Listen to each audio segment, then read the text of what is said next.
أعوذ بالله من الشيطان الرجيم.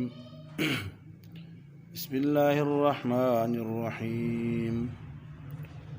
واقتلوهم حيث ثقفتموهم وأخرجوهم من حيث أخرجوكم والفتنة أشد من القتل ولا تقاتلوهم عند المسجد الحرام حتى يقاتلوكم فيه فإن قاتلوكم فاقتلوهم كذلك جزاء الكافرين فإن انتهوا فإن الله غفور رحيم وقاتلوهم حتى لا تكون فتنة ويكون الدين لله فإن انتهوا فلا عدوان إلا على الظالمين الشهر الحرام بالشهر الحرام والحرمات قصاص فمن اعتدى عليكم فاعتدوا عليه بمثل ما اعتدى عليكم واتقوا الله واعلموا أن الله مع المتقين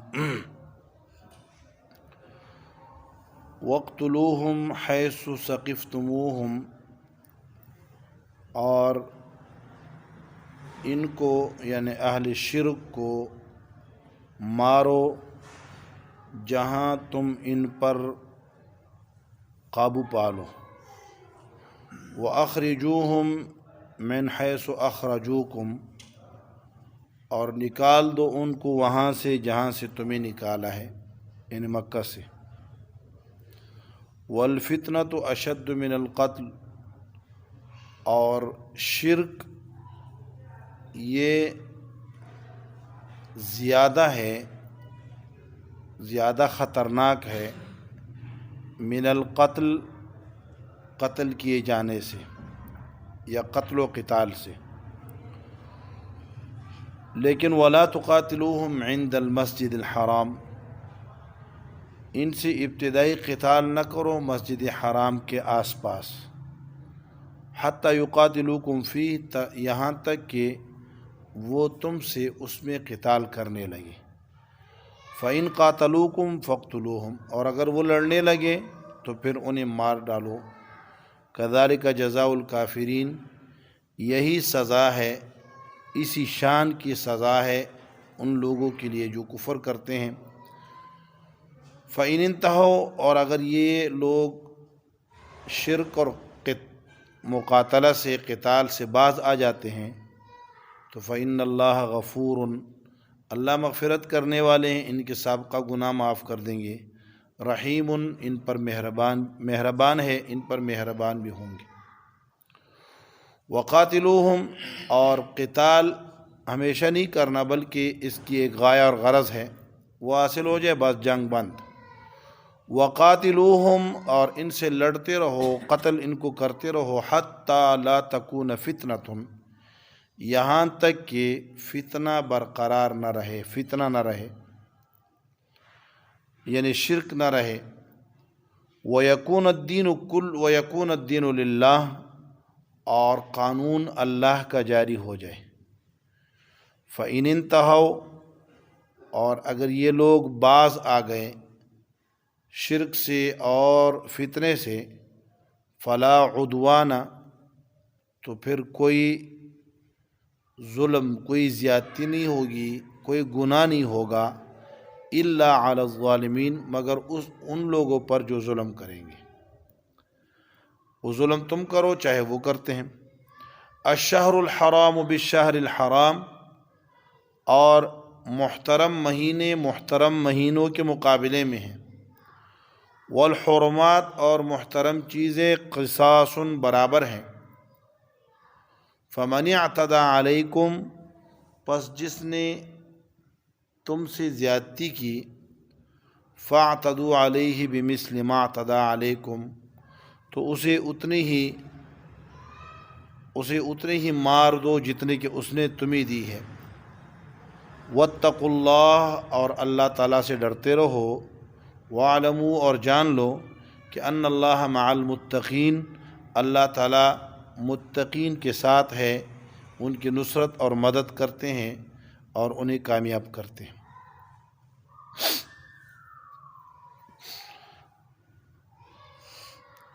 آیت نمبر 90 سے مسئلہ جو اس صورت کی دوسرے حصے کا بنیادی مسئلہ ہے، مسئلہ قتال، اس کا آغاز ہو گیا تھا، اور کل کی آیت میں 4 باتیں بتائی تھی۔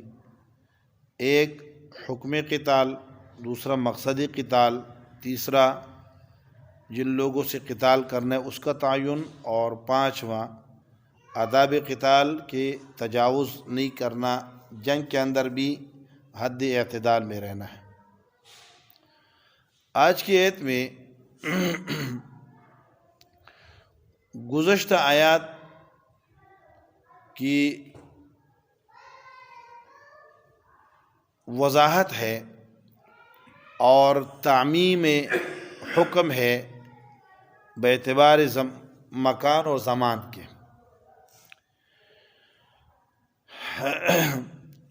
پچھلی آیت میں تو بتایا تھا کہ قاتل الذین یقاتلونکم، ان سے لڑو جو تم سے لڑتے ہیں،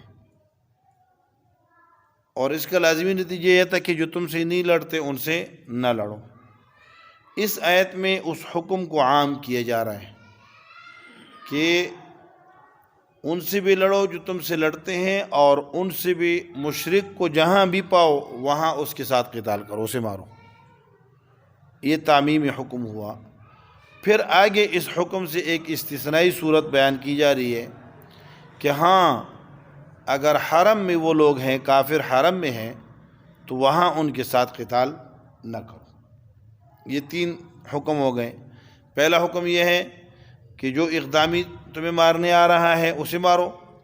پھر کہا کہ سب کو جو بھی ملے اس کو، تاکہ شرک اور مشرکین کا غلبہ ٹوٹے، ان کا زور ٹوٹے، تو اس لیے ان کو قتل کرو۔ اور پھر کیا کہہ دیا کہ محترم مقامات جیسے مسجد حرام ہے، اس میں اگر وہ قتال نہیں کرتے تو تم اس میں اقدامی قتال نہ کرو۔ یہ آداب قتال ہے۔ زمانہ کیا ہے، کس زمانے میں کرنا ہے اور کہاں کرنا ہے، مکان کس مکان میں، تو زمان و مکان کا اعتبار کرنا ہے۔ تو فرمایا وَاقْتُلُوهُمْ حَيْثُ ثَقِفْتُمُوهُمْ، مارو ان کو جہاں بھی تمہیں ملے۔ وَأَخْرِجُوهُمْ مِنْ حَيْثُ أَخْرَجُوكُمْ، یہ تشجیع ہے اور جوش دلانا ہے کہ دیکھو یہ وہ ظالم ہیں، تم یہ بات ذہن میں نہ لاؤ کہ یہ تو انسانوں کو قتل کیے جا رہا ہے، یہ کوئی زیادتی ہوگی۔ جو اپنے خالق کے ساتھ غداری کرتا ہے تو یہ ساری دنیا کے قوانین کا، ساری دنیا کا یہ ضابطہ اور قانون ہے کہ جو قانون سے بغاوت کرتا ہے، جو اپنے مقتدر اور بالا قوت سے بغاوت کرتا ہے، تو اس باغی کی سزا ہمیشہ کیا ہے، قتل ہوتی ہے، اسے مار دیا جاتا ہے۔ لہذا جنہوں نے اللہ رب العالمین جو خالق ہے اس کی بغاوت کی ہے تو اس کے باغیوں کو مارنے میں ہچکچاؤ نہیں، گھبراؤ نہیں۔ اور ان کا یہ جرم بھی یاد رکھو کہ انہوں نے اللہ کے اس محترم گھر سے، جس میں من دخلہ کان آمنا، جو بھی داخل ہو جائے وہ امن والا ہے، وہاں سے تمہیں تنگ کر کے نکالا ہے، تو اب تمہاری باری آئی ہے تو تم بھی ان کو نکالو۔ چنانچہ فتح مکہ کے دن آپ علیہ الصلوۃ والسلام نے اعلان کر دیا کہ جو کافر مسلمان نہیں ہو رہے انہیں حکم دیا جاتا ہے کہ وہ نکلے۔ تو حدیبیہ کے 2 سال بعد فتح مکہ میں ان کو حرم شریف سے نکال دیا گیا، مکہ سے نکال دیا گیا۔ وَأَخْرِجُوهُمْ مِنْ حَيْثُ أَخْرَجُوكُمْ، نکالو ان کو وہاں سے جہاں سے تمہیں نکالا ہے۔ پھر اگر تمہارے دل میں یہ بات آ رہی ہے کہ قتل تو بہت زیادتی ہے، بڑا جرم ہے، عظیم عمل ہے، خطرناک عمل ہے، تو اللہ رب العالمین فرماتے ہیں کہ ہاں بالکل، قتل اپنی جگہ ایک اہم ترین اور ایک خطرناک ترین عمل ہے، لیکن اس کے مقابلے میں فتنہ یہاں فتنے سے مراد ابن عباس رضی اللہ عنہ فرماتے ہیں الفتنہ تو الشرک، شرک یہ کس سے، یہ ان کے قتل سے بھی بڑا جرم ہے، بلکہ ہر جرم سے بڑا جرم ہے۔ والفتنة اشد من القتل ولا تقاتلوهم عند المسجد الحرام. ہاں یہ استثنائی صورت ہے کہ ان کو مت مارو عند المسجد الحرام، مسجد حرام کے وقت کے پاس. مسجد حرام سے مراد کیا ہے؟ حرم کی زمین، مسجد حرام اور اس کے آس پاس جہاں جہاں تک اللہ رب العالمین نے حرم قرار دیا ہے تو وہاں ان کو قتل نہ کرو. حتیٰ یقاتلوکم فی، یہاں تک کہ تم سے اس میں لڑنے لگے. فَإِن قَاتَلُوكُمْ فَاقْتُلُوهُمْ، اگر تمہیں قتل کر تم سے لڑے تو پھر انہیں مارو، وہاں اجازت ہے. كَذَلِكَ جَزَاءُ الْكَافِرِينَ، اسی طرح ہے سزا کافروں کی. یعنی اگر وہ کسی جگہ کا احترام نہیں کرتے اور تم سے لڑنے لگ جائیں تو پھر انہیں قتل کرنا اور ان کو سزا دینا، یہ عین عدل اور انصاف ہے.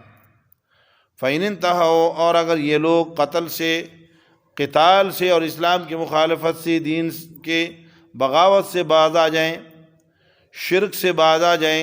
فَإِنِ انْتَهَوْا عَنِ الشِّرْكِ وَالْقِتَالِ، اگر شرک اور تمہارے ساتھ لڑنے سے باز آ جاتے ہیں تو یہ ترغیب ہے کفار کو کہ بھائی یہ ان کو یہ اعلان سن لینا چاہیے کہ اگر اسلام کے حلقے میں داخل ہوں گے تو فإن اللہ غفور الرحیم، اللہ تعالیٰ ان کو معاف کر دیں گے. الاسلام یہدم ما کان قبلہ، اسلام ما قبل ساری کی ساری چیزوں کو ختم کر دیتا ہے، مٹا دیتا ہے.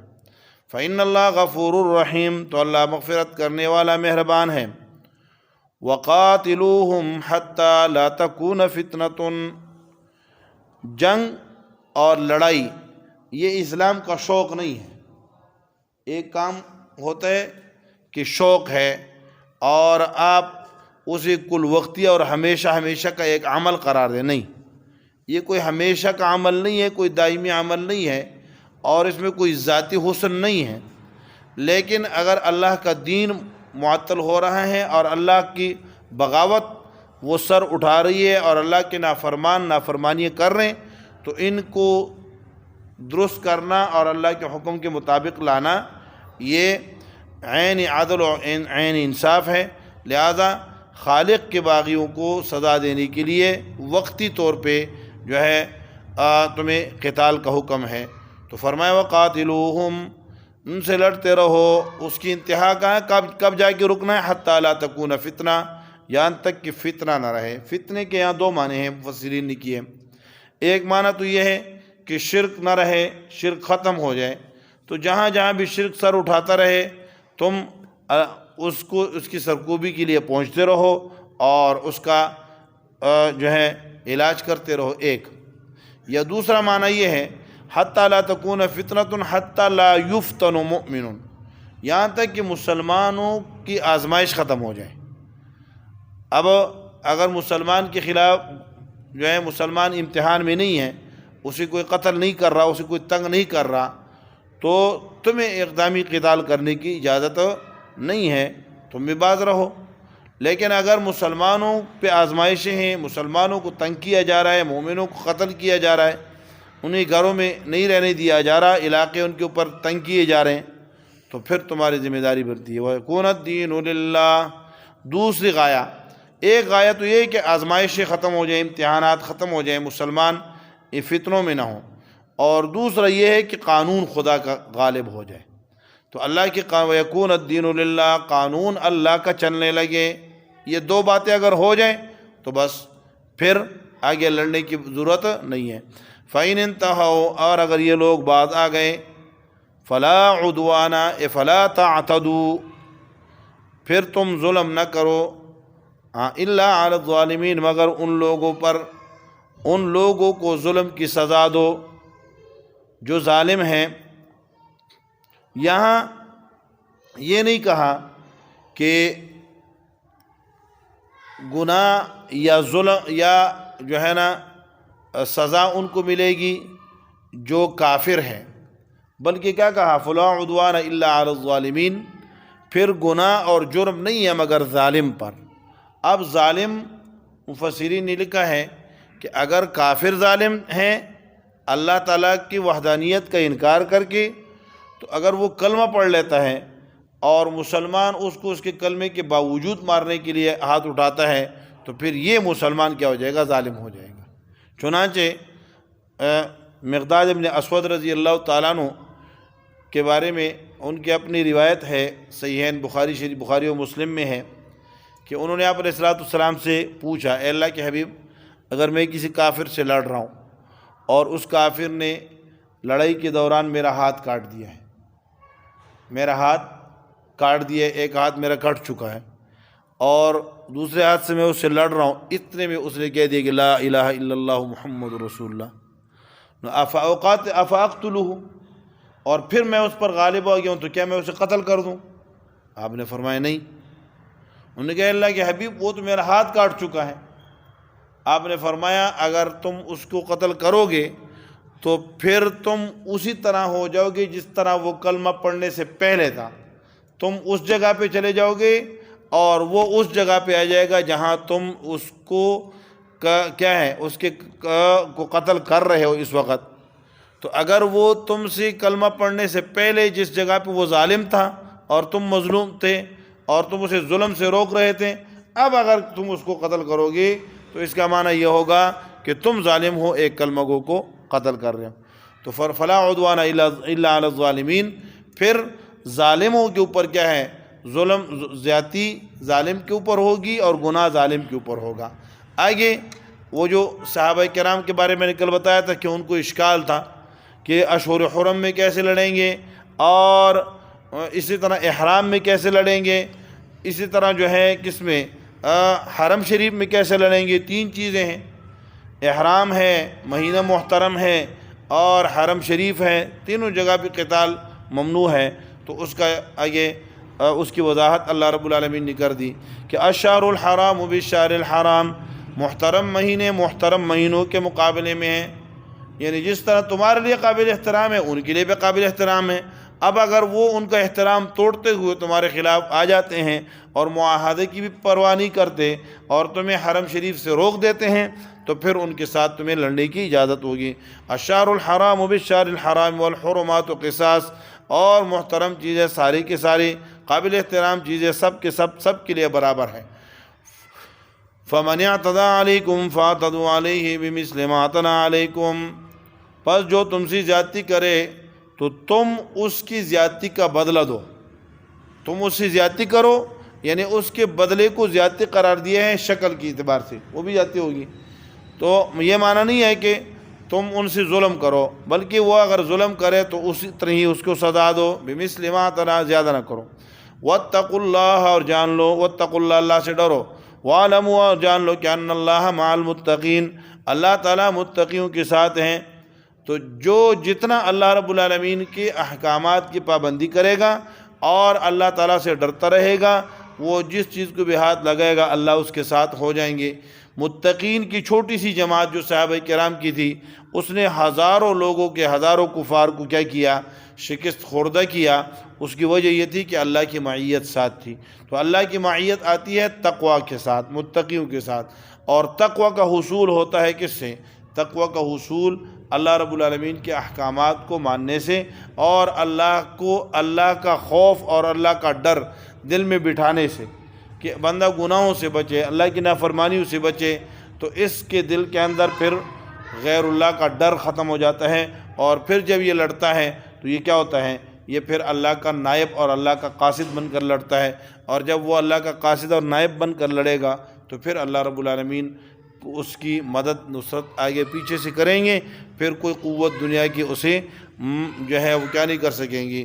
مغلوب نہیں کر سکتی۔ اللہ رب العالمین سے دعا ہے اللہ اہل ایمان کو وہی عظمت رفتہ دوبارہ نصیب فرمائیں اور صحابہ کرام جیسے جو ہے تقوی اور طہارت والی زندگی نصیب فرمائیں۔